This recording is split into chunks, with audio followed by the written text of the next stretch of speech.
A viewer recently sent an email to me after watching a couple of my look back videos on my experience owning my Lone Star Grillz 20x42 offset smoker, and he had some questions. I figure there's probably some of you guys out there who are thinking about buying the LSG 20x42, maybe comparing it to other offset smokers. So hopefully the answers to these questions will help you in your decision process. So let's jump right into it. Number one, is there anything you would like to change about your LSG 20x42 or options that you wish you had not added to it? So there are definitely some things that I bought initially that if I had it to do all over again, I would not. And let me just go through them. This was back in 2018 when the 20x42 was first announced. I ordered the charcoal basket. At that time, it was $125 on my LSG for almost 5 years. I have not yet once done a cook with that charcoal basket. The idea is that you load up the basket with charcoal, maybe for an overnight cook, and it'll cook efficiently is the idea inside of that thick firebox, that those coals will burn efficiently. I've got my Weber Summit Kamado. I would probably use it if I was trying to do an overnight cook loaded up with charcoal. So it kind of depends on the use case. This is your only smoker. Maybe then, yeah, go for the charcoal basket. But in my use case, because I do have other options in my backyard, haven't used it once, so I wouldn't opt for the charcoal basket. I've also talked about the gas assist. So that was another add-on that was $125. Early on, I was using the gas assist to help get the fire started inside of my firebox, but I've come to learn with experience that it's really not needed. Lighting up some coals, some charcoal, get them nice and hot, ashed over, then add your wood splits, let them burn down to coals. For me, I found that to be the best process for getting things started inside of my 20x42. So if I had to do it over again, I would not opt for the gas assist. I also opt for the Temperature Guru port add-on. So this is where you can add like a temperature controlled fan that will blow air inside of your firebox to help keep that temperature at a desired set number. Used it a few times and just didn't find it to be worth the effort, worth the trouble. For me, just letting the wood splits burn naturally at their own pace. I found that my wood splits would typically last maybe 40 minutes, maybe an hour, depending on just how big, how thick that wood split is. It might last more, but on average about 45 minutes. I just didn't find that having like a guru type device, it just didn't prove to be worth the effort for me. So I would leave that option off. I did buy their ash rake and their fire poker. I had that utensil rack put on the back. That's an additional $25. But typically I would not put, the rake, the poker on the back of my smoker for storage. I would usually just put it down on the cart underneath, and that just became out of habit, just more convenient to have it located down there than on the back of the smoker. So if I had it to do over again, I would leave that off. So again, I would leave off the charcoal basket, the gas assist, the Temperature Guru port, and the utensil storage rack. All of those things combined cost me at that time $295, so about $300 that I could have saved if I knew then what I know now. Number two, do you find temperature equilibrium throughout the entire grilling area acceptable when cooking different meats? So you have to know going in with the 20x42 that it does not cook at even temperatures. There's a difference between the temperature on the lower grate and the upper grate. The upper grate cooks hotter than the lower grate.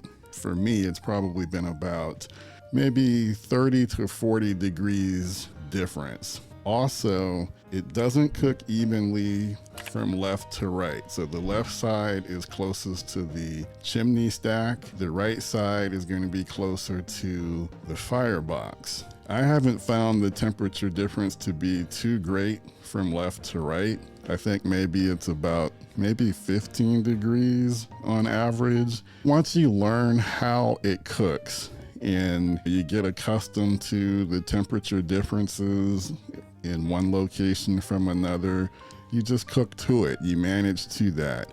I like to put ambient temperature probes inside of the smoker while I cook to help me get a more precise feel for exactly what's happening in any particular location inside of the smoker.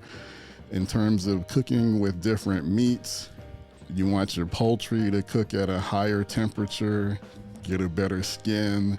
So I'm gonna cook my poultry in the hottest location of the smoker. Ribs, I might wanna do those low and slow. Maybe I'll cook those on the lower grate so that it can smoke at lower temperatures. Number 3, what do you think about the Workhorse Pit 1975, which is comparable to the LSG 20x42?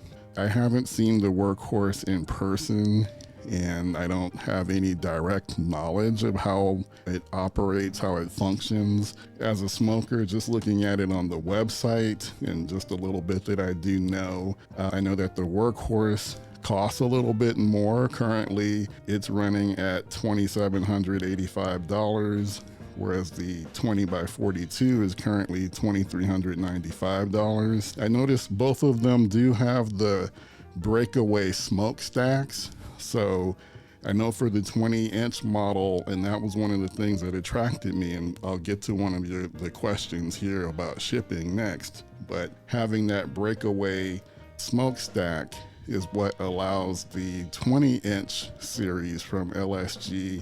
The shipping costs are lower. So I suspect that that should also help make the Workhorse be a little bit more economical in terms of the shipping, I would think, because of that. Now, something else I do like about the Workhorse, I see that they do have 2 tell-true thermometers that it comes with standard, and it looks like they're positioned, one is over on the left closer to the smokestack or the chimney stack, and the other is positioned closer to the firebox. And they also look like, I'm not positive about this, but where they're positioned, they look like they're probably pretty close to the lower cooking grate that comes standard with the Workhorse. I do like that, whereas the 20x42 has one tell-true thermometer that's kind of positioned in the center of the cooking chamber. But again, I always stick my own ambient temperature probes in my 20x42 to give me a better temperature reading. But I'm kind of thinking maybe with the Workhorse, the way they have those thermometers positioned, that might give you more accurate readings inside of the Workhorse than what you're necessarily getting with the LSG. When I look at the Workhorse, a comparison is probably more natural comparing the Workhorse 1975 to the LSG Texas edition, or maybe the Aaron Franklin offset smokers, which are considerably more expensive than both the LSG and the Workhorse. I think it's definitely worthy of considering, but I'm not sure which one I would necessarily go with. It's always great to have options. Now, getting to the shipping question, shipping is a substantial percentage of the total cost of these pits. If this was not an issue, would you consider any other make of pit? So actually, the shipping played a big role in my decision to go with the 20x42. When I placed my original order, it was back in April of 2018, and I had placed it for the 24x40 LSG model, which is the traditional barrel-shaped offset smoker. And then while I was waiting on my pit to be fabricated, LSG announced the 20-inch series. They talked about one of the benefits was that it had that detachable chimney stack. So that helped lower the cost of shipping. So just to give you an example, back then to ship the 24 by 40 would have cost me about $740. Switching my order to the 20 by 42 lowered my shipping costs to about $445. As I mentioned before, the way that the chimney breaks away from the rest of the smoker allows a smoker like that, like the Workhorse, I assume, to be shipped at a lower price than many other smokers where the chimney is permanently attached. And last, does the redesign of the LSG 20 by 42 truly keep even temperatures in the entire grate area? So I actually talked about this a little bit earlier. So no, it does not. You need to know that going in. Again, it's not going to be equal cooking, equal temperatures throughout the smoker. So again, just to recap, upper grate cooks hotter than the lower grate, hotter temperatures on the left side of the smoker than the right side. I don't find the temperature variance from left to right to be extremely great. For me, it's usually about 15 degrees from left to right.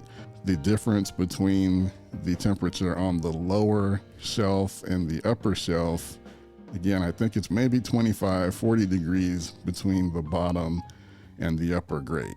So there it is. Those are the answers to 5 questions from a viewer about the Lone Star Grillz 20 by 42.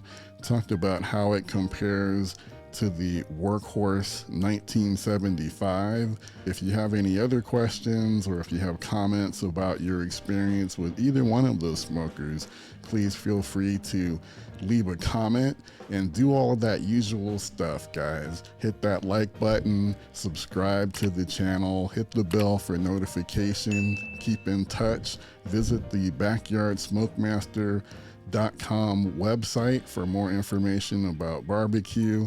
Take care. My name's Kenyatta Robinson. Appreciate you viewing, and I'll see you in the next one.